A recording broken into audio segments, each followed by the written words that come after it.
March 26, 1931, the Pleasant Hill school bus became trapped in a blizzard. There were 20 children in a space the size of a minivan. The children were crammed in, which may have saved those who made it out alive. It was the biggest disaster that ever happened between Towner and Holly. It made a great impact, not just Colorado, but the whole country.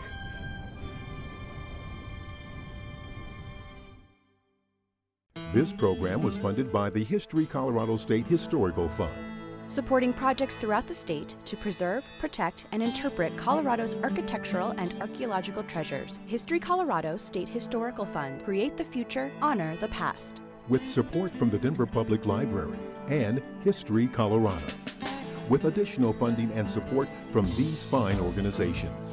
And viewers like you, thank you.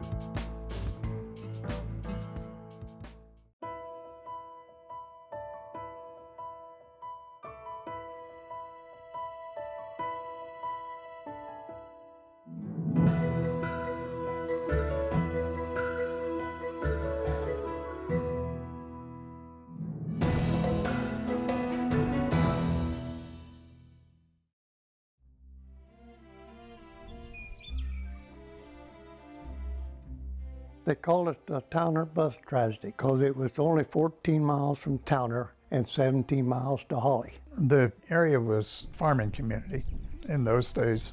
The farm was more than just, a certain kind of crop being grown. It involved people having cattle, they had pigs, chickens, and raised several different kinds of crop. All of the kids that went to the school knew each other. Everybody just helped everybody.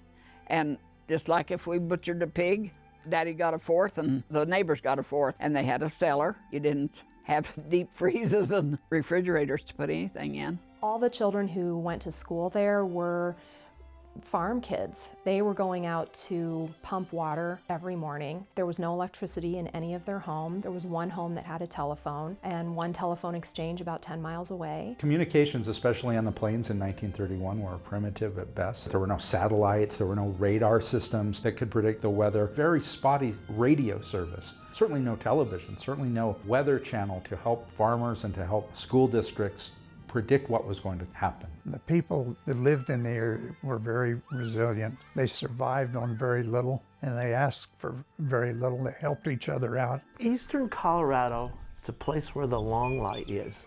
It's when the sun's going down, your shadows can just stretch out forever. It's rough country, but oh man, if the evening's calm out across that prairie when it's midsummer, it's the most beautiful place on the earth. 1931 is the beginning of the Great Depression. Although farmers don't know it yet, they're about to endure year after year of extreme weather events, of terrible winters and devastating summertime droughts. They remember the bus tragedy because they remembered the storm. Their attics blew full of snow. The wind was so hard, and then when it melted, it made a big mess inside. The wind never stops blowing in eastern Colorado, never. Summer, winter, day or night. Oh, the wind is furious when it was happening. It was just cold and windy. The blizzard of March 26, 1931 was the very beginning of the devastating weather events that would mark the 30s as the dirty 30s for the rest of our history. But what sort of tricked people on March 26, 1931 is when they woke up, it was a warm spring day. And although snow was predicted for later in the day, nobody thought that the weather conditions could change so drastically. Everything looked fine March the 26th, except that the clouds just kept building faster and faster up. Several children, in fact, said, I don't really want to wear a coat today. It's finally starting to become spring. It's beautiful out. Carl Miller, the bus driver, was a local farmer who in the summertime used his truck to carry hay, but in the wintertime converted his truck into a makeshift school bus. And he supplemented his farm income with the $100 a month that he received from the school district. It was a 1929 Chevy, and this is 1931, so it's relatively new. My mom said the bus was painted blue. It was about the size of a minivan. There were two parallel wooden kind of like picnic benches lining the bus. So it was a pretty tight space, and there were 20 children on it. And they rode the bus in, and it was a nice morning, although windy. I remember my dad saying that they could see something brewing in the north. There's 3 different types of storms. You had an even snowstorm where the snow would accumulate, a nice little snowfall. Then there was another one, you have some wind with it, but you could see a distance. But this storm here, it was just blasting snow. They call it the northern. And it came out of the northwest. You just couldn't see nothing. In those types of storms, the farmers and stuff, they used to run a rope from the house to the outhouse and to the barn. They would hold on to the rope because they couldn't see. But when that wind hit, that's what did it. My sister was supposed to go to school that day, and my older brother, my mother told him to go out and saddle and bridle her horse. He went out and saddled it and come back in, and he told Mama, I don't think Opal ought to go to school today. There's a terrible storm coming. And he finally persuaded her to go out and look. She come back in and she said, take the horse back to the barn and unbridle it. So he did. By the time he got that done, he couldn't even see the house. It was snowing so bad. By the time they'd made the circuit and picked up the kids, it was pretty overcast. The teacher was Mrs. Mosier. She had the grades from 1 to 6, and Mr. Freeday, he had the classes from 7 to 6. What do we do? What's the safest way to make sure that these kids are able to ride out this storm? It'll probably only last a few hours, but we don't know. There was a little bit of wood, but not much. There was no food. There were no blankets, nothing really to keep them warm. They concluded that the school was not a place for the children to stay overnight, and they felt that the children would be better off going back home, or in a worst case scenario, staying at a local farmhouse. Some say it was the bus driver that made the decision, and some say that it was the teachers. They both, especially Mr. Friday, said, well, you just take them home. Well, if he'd have kept them there, they'd have been alive. There was a bus for the eastern portion of the district and a bus for the western portion of the district. And those 2 buses and their children passengers experienced very different fates. The children from the western part of the district, when they were sent home, they didn't make it all the way to their own homes, but they made it far enough to reach a local farmhouse. They were just, an nth of a degree more fortunate. And it was the difference between surviving and tragedy. So they put the kids, all 20 children, back on the bus.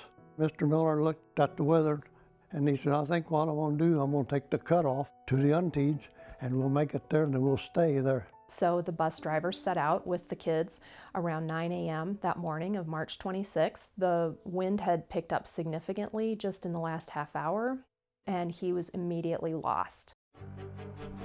Within 15 minutes of his departure, the weather conditions completely disintegrated. It went from a sunny spring day to a whiteout. He couldn't see past the radiator of his own bus. There wasn't an enormous amount of snow, but the wind was vicious. This absolutely featureless plain. You can't see 10 feet in front of you. He drove around and around trying to get across the field that led to the nearest home. And from that point, he was trying to have the kids look out the windows that were covered with ice to see where they were at. In a blizzard in southeastern Colorado, it doesn't take a whole lot of snow, especially when the wind is blowing. And it did that most the first day and all night, and still wind was blowing the next morning.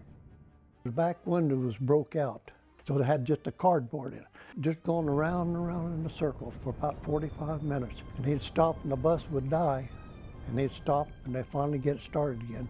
Then they go away, then they stop, and then they put the cardboard back in. But the kids was all happy. They was singing, they got a day off from school. And where the bus finally hit Towner Ollie Road, it was, 1 mile from the schoolhouse. But there was only half a mile from the Reiner's house. And the bus went down in the ditch and got stuck. And then it stalled. He couldn't get the motor back. They couldn't get the bus out of the ditch. The bus landed with the back wheels in the borrow pit and headed east. It provided almost a snow cave. The temperature, even though very cold outside, probably was maintained around 0 or just a little bit above 0. The wind chill index was minus 35. The wind was probably blowing close to 40 miles an hour. The back windows are only covered with cardboard. This frail little shell is stuck in the middle of an immense prairie in a howling storm. 20 children and 1 adult in a little unheated bus. And the children were there for the next 33 hours. My dad's oldest brother, Brian, his older sister, Evelyn, my father, Ohm, and his younger brother Arlo. Those were the Monteith children that were on the bus. My mom, Clara, was the oldest child on the bus. She was 15 years old. In the beginning, they had high spirits and probably thought that they were going to be found within a few hours or so, and that just didn't happen. It went on and on. These kids were all between the ages of 6 or 7 and maybe 15 years old. And the older ones began to realize very quickly that they might be in danger. Their lunches, which were in lunch pails that they'd brought, they'd stowed underneath the seats that they were sitting on. They froze before lunchtime to the floor, so they weren't even able to eat. They had no water, they had no food. They said later it's probably a good thing because with the cold food, the temperature of the body would probably went down. Mr. Miller took the benches and tipped them up so they'd have more room in there. He instructed the children to jump and run and dance in place and shadow box with each other and keep moving. And it's not long before the wind blows out the cardboard in the back windows. And now snow is beginning to drift into the bus and the wind is blowing into the bus. Mr. Miller decided they had to get some heat in there. He took a milk can that was tied to the outside of a bus and removed its lid. And they tore up some of their books, and that eventually his matches got too wet. He couldn't get the fire burning. And some of the children have winter coats. Some of them are wearing spring sweaters and jackets. One of the girls had an extra pair of gloves, and they gave her a pair of gloves. There were many small things like that, and they were really big things for kids that age. My aunt and uncle and several cousins were on that bus. They had these warm socks on. Their mother made them wear the dirty brown socks, and we kept them fastened with garter belts. But we had to wear them until the bad weather was done. Well, they all had them on. Brian Monteith and my mother, Clara, walked a ways from the bus, and they decided it was just way too cold and turned around and walked back to the bus. They fell down several times. My mom had to go back and help Brian up, and when they reached the bus, my mom said they clawed the window in the bus with their icy hands till the other kids let them in the bus. And when they got in the bus, they were so cold and felt like they wanted to go to sleep. The other kids slapped them and kept moving them around, and eventually they got to feeling better. After my mom and Brian got out and walked a ways, Rosemary Brown and Alice Huffaker got out of the bus, and they couldn't recognize where they were, so they returned to the bus also. Carl does everything he can to keep the spirits up of the children and more importantly, to keep them moving and keep them awake, because he knows it's not going to be long before their little body temperatures are going to start dropping. And they had boxed each other around and played and sang and did their level best to keep everybody moving around, because they knew that they were in dire trouble, and if they took time to rest, they'd just die. During that night, each one had to holler their name, and they would wait until whoever was next to holler their name. They would get up and exercise and just didn't sit still. Even after it got dark, they still went around calling each other's name out. But they did manage to make it through the night.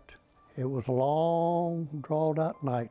Carl at that point realized that it was up to him to go out and find help. So he brought the oldest children together and he said to them, it's up to you to keep as many of these children as you can alive. I'm going to go find help. Told the 3 older kids, keep moving, nobody goes to sleep. So they tried their best. Some of them were dressed right and some weren't. The ones that was dressed the warmer did survive. So Mr. Miller got his coat back from the little boy that he had put it on and put his hat on, his gloves. He said, I'm going for help and I'll be back. And when I get back, we'll have pancakes for breakfast. And he stepped out of the bus and nobody ever saw him alive again. So what's left now? You have a few older children, Clara Smith, Brian Monteith, who are watching the younger children become more lethargic, less interested in moving around and staying awake. They're all miserable, they're all freezing. And then one of the children dies. The little brown boy, his sister, see, his eyes was glassy looking, and it just didn't look right. Pretty soon he just collapsed. They're in the floor. One of the girls picked him up and took him to the back of the bus. Bobby Brown had had passed. Then Mary Louise Stonebreaker. She just had a birthday, and she got a new sweater, and she wanted to wear that sweater to school. She'd gone through the day with just a light sweater. She was just staring off in space, and that she would just take a short breath. My mom picked her up and carried her to the back of the bus, and they would see that she would take just a short breath and then wouldn't breathe for, a long time, and eventually the snow covered her face or eyes, so they didn't have to look at her. They're all alone. There are no adults now. They don't know when or how or even whether Carl Miller will come back with help. And the older kids do everything they can. They slap the kids, they shake them, they keep them moving. One of the first children to pass away was Kenneth Johnson. Kept saying his legs were frozen. He continued to say his father would come find him. He knew he would, because he'd always told him they got stranded, he would come find them. And Claire looked down and seen where some of the other kids was stepping on him, and she knew right then that he had passed away. So she picked him up and took him to the back with the other two back there. They were so worn out and really being in some stage of hypothermia that they all decided that they would do what they'd been fighting this whole time, which was just relax and go to sleep. I'm so tired. If I relax, I get really warm, which is a symptom of hypothermia, is when you're freezing to death, you get very warm. Many of the kids started taking off their coats and their gloves and their hats because they were so warm. They laid them on the floor of the bus, which was full of snow, and got down in a pile. And the older ones said, we'll keep the younger ones warm and we'll all be able to give into this wonderful, warm, sleepy sensation. By the end of the second day, the parents of those children knew that their kids were in trouble. They hadn't reported back home. And finally, after waiting a day and a night and most of a day, some of the fathers of the children load up their wagons, they hitch up their horses, and they go out into the storm to try and find their children. Kenneth Johnson's dad and his wife decided that they should take some food over to the school. So Mr. Johnson was probably the first one to realize they weren't in the schoolhouse. The school is empty, the windows have been blown out, and the school is full of ice and snow. And somewhere out in that great big white world, their children were safe, in danger, they didn't know. Then they panicked, because where were their children? So they drove around and around, and by that time the storm had let up enough that they could see where they were going. And these are wagons led by horses. My mom heard the crunching of the wheels on the snow and the horses just before they were rescued. The door broke open, and it was Mr. Monteith, and he said, oh, what a sight. If the fathers had been any later, they would have found an entire busload of kids who were not alive. The children were discovered at around 5 o'clock Friday, March 27th, after they'd been there for 33 hours. Pushing aside their grief of that moment, and especially for Dave Stonebreaker, who had lost his daughter Louise, Dave Stonebreaker and Bud Monteith began piling the living children under blankets inside of Monteith's wagon. Mary Louise Miller was one of the younger students on the bus, and also the daughter of the bus driver. The little Miller girl was almost gone when they rescued her. My grandfather found the bus. His son Arlo appeared to be in really good condition. Arlo seemed to be a little more alert. They were all semi-conscious when they found them in the bus. So they loaded all the live kids up, and they had 3 that were dead, and they just left them because there wasn't any need. Bring them in with the live ones just right then. And they drove those horses just as fast as they could get to the Reiner Ranch. They come busting in the door, and one of them says, Andy, we're in bad trouble. We've got frozen kids. And in come 2 farmers with 17 frozen children, children who are on the edge of death, children whose limbs, their fingertips are black with frostbite, children who are in hypothermic comas, whose hearts are barely beating, who are barely breathing. Took off their wet clothes, were able to put on dry, warmer clothes wrapped in blankets. My grandfather wrapped Arlo in a blanket and put him in the corner, and then went to deal with the other kids because Arlo seemed so good. When he went back later, Arlo was dead. And so my father and my uncle and their sister and my grandfather always blamed themselves for Arlo's death. They started soaking their arms and their legs in diesel fuel or ice water so that they didn't thaw out too fast. None of them lost fingers or toes or arms. They all kept their limbs despite the extreme frostbite and hypothermia that they had experienced. 7 people, men from Holly, tied their cars together in a chain with the doctor, and they used that as a push and pull deal, because to get through the drifts and snow. They all ended up in the Maxwell Hospital by Sunday. My mom stayed the longest. The first few nights were punctuated with the agonized screams of these children. One of the girls remembers watching her outer layer of skin on her foot just peel off in sheets. Psychologically, they weren't being talked to by any counselors. They were still in the hospital when they had the service for the other students that hadn't survived. So none of them got to go to the services. Saturday morning, the searchers started looking for Mr. Millers. He was laying with his back to the ground and his arms outspread. And his gloves was tore open, because evidently he'd holding on that barbed wire fence.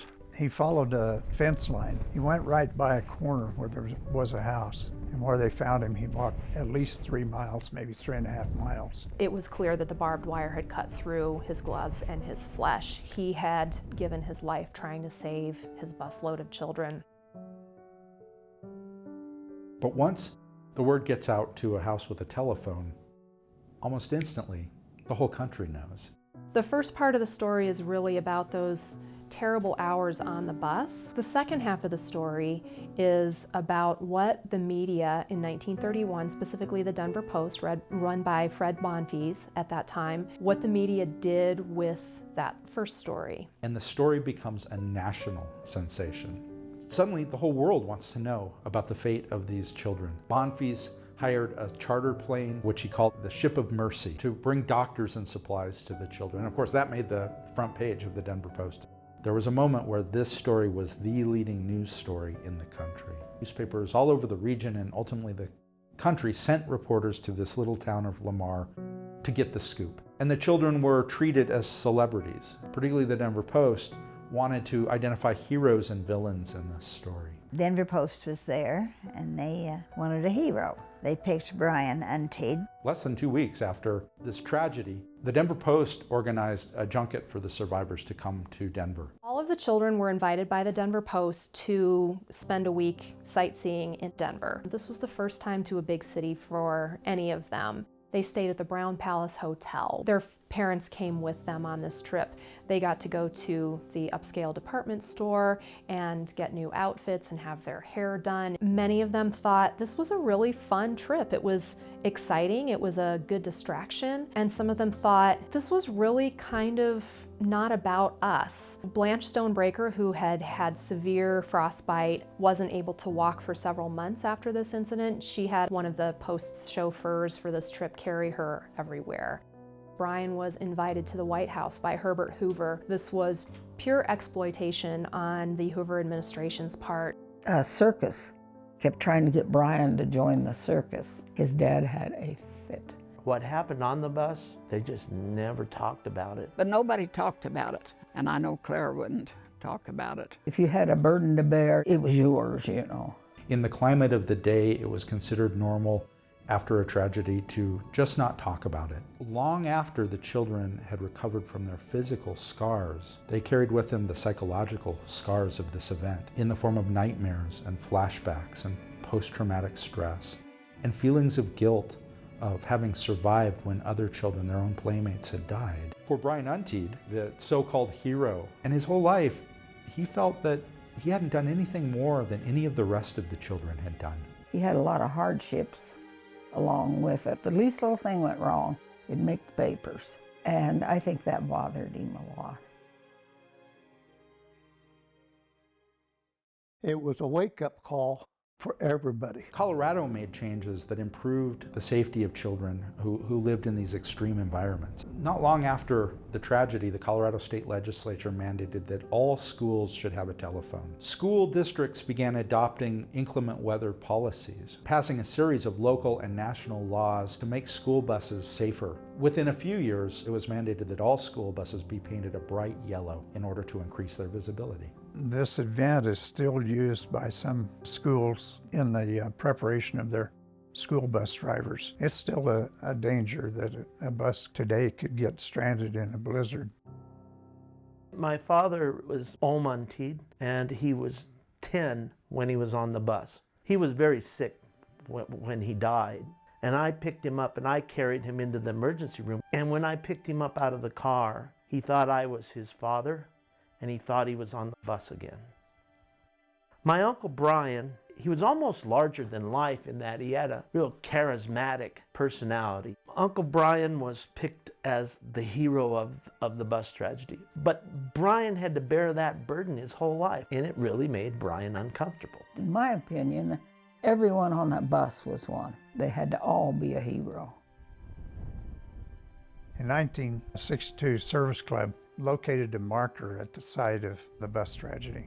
And it sits out there, a lonely little piece of ground, so we will never forget. All told, 5 children died, 15 more were injured. The bus driver, Carl Miller, died in the storm. We can never conquer nature. We can only negotiate with it, and sometimes nature, no matter how well prepared we are, will prove us wrong. When people suffer tragedy, their bodies aren't the only thing that suffer. PTSD is not a modern invention. We saw it affect our parents their entire lives. There was something about that community. It speaks about the resilience of the human spirit. These people could come together around a tragedy and help each other out. We survive here and we thrive here only when we work together. And maybe that's the big lesson of the Pleasant Hill bus tragedy.